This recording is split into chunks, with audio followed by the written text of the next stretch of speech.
Let's go to the Battle of Britain bunker. The morning of our visit to this next destination, we first stopped for a light breakfast of oatmeal and coffee at a place called Pure at the Hammersmith station.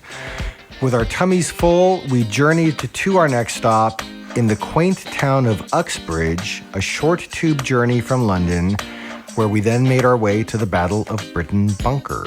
Once off the tube, it was about a 20-minute walk to the bunker, fairly easy to find with Google Maps on our phone, which helped as the street signs were showing directions really intended for cars.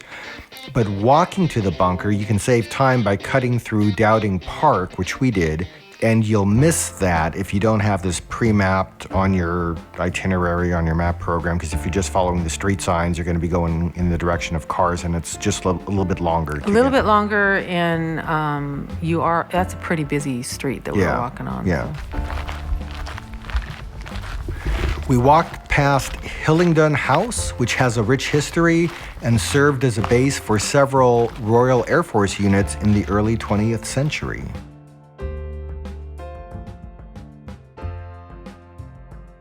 The Battle of Britain bunker historic site is a must visit for anyone interested in World War II history or aviation. The bunker served as the Royal Air Force's, or RAF, Fighter Command headquarters during the crucial Battle of Britain in 1940. Most people have heard of the Battle of Britain. It was a very significant battle in World War II. And this particular bunker now operates as a museum that's preserving all this wonderful, rich history. We got there around 11 a.m. and we learned a guided tour was to be offered at noon. So we had plenty of time to kind of casually stroll around the area. And we spent the first hour just walking through the self-guided museum exhibits, which were absolutely fascinating. A few aircraft dangled from the ceiling, including a Spitfire and a Hurricane. Downstairs, we learned about the Dowding system, the world's first integrated air defense system. Quite a few of the exhibits discussed the bunker experience. Many of those who served here were youngsters fresh out of high school who would spend much of their time underground during the war.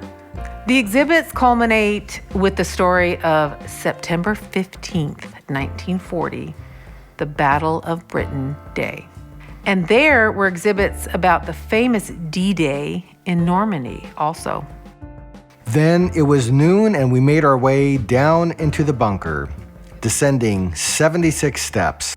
When you make it into the bunker, you see a giant map in the center of the room. This is the decision room. This was the central area for planning. Information was gathered by radar, by spotters in fields, in church towers, by volunteers with only binoculars. And if they saw something, they would relay that into the bunker. This absolutely was stunning to us. Our tour guide helped us understand the systems used in World War II that made this bunker operational and functional. So on this map, there were teams of people and using certain manual devices that were color-coded by recency and where things are spotted and the time that they were spotted. And then there was this giant board on the wall that was used for the status of the aircraft. Were they available? Were they ready to go? Were they in the air? It was so innovative. It was so well done, and it worked. I was fascinated by the whole thing. It was the genius of the day. Yep. And people coming together to get the right information in the right place at the right time to the right people. So after some time in this big map room, the bunker tour continued with an extended museum area below ground. It was just fascinating to be in these places where you knew that so much action was happening during this very, very vital time within our history, within U.S. history and Britain history. The whole thing was amazing. And when Churchill first visited this bunker in August 1940, upon leaving, he went up the stairs, he went outside, he got into his car in pretty much the exact same position we were stood, And he said to his Secretary General Hastings Ismay, "Don't talk to me, I have never been so moved." And he said some very famous words, which would be repeated in Parliament a few days later, that never in the field of human conflict was so much owed by so many to so few.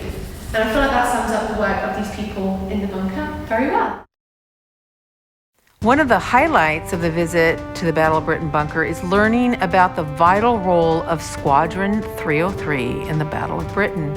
This Polish squadron, known as the Kosciuszko Squadron, was one of the top-performing units in the battle and played a crucial part in defending British skies against German attacks.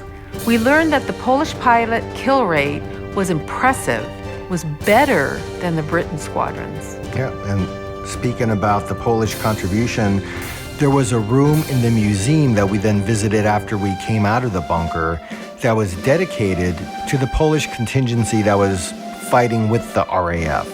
The entry had a quote from General Dowding that reads, "Had it not been for the magnificent material contributed by the Polish squadrons and their unsurpassed gallantry, I hesitate to say that the outcome of the battle would have been the same." Before leaving the grounds, we also wandered outside through an area that's called the Polish Air Force Heritage Trail, which included an exhibit devoted to the historic Polish Squadron 303. It was at RAF Uxbridge, where Group 11 of the Royal Air Force was based, and from August 1940, during World War II, nearly always included at least one Polish squadron. A couple of things that we liked about this museum: it was focused primarily on a singular event. For me, kind of just that focus on a specific point in time. In this case, the Battle of Britain made what we were seeing easier to comprehend versus some of these museums that, will have history that spans decades and decades or centuries and centuries. I kind of like to focus on a particular thing. So I personally enjoy that. And we also enjoyed learning about what life was like for the people who served here, and learned that about 80% of the folk who were at the bunker were women. Mm-hmm. Very fascinating. So women helped to save the world. Of course they did. Yes. A visit to the museum typically takes around 1 to 2 hours. For history buffs and aviation enthusiasts, it is easy to spend longer exploring and learning about the crucial events in this bunker. Outside the museum fly the flags of 15 nations that provided fighter command with airmen during World War II. We enjoyed our visit here.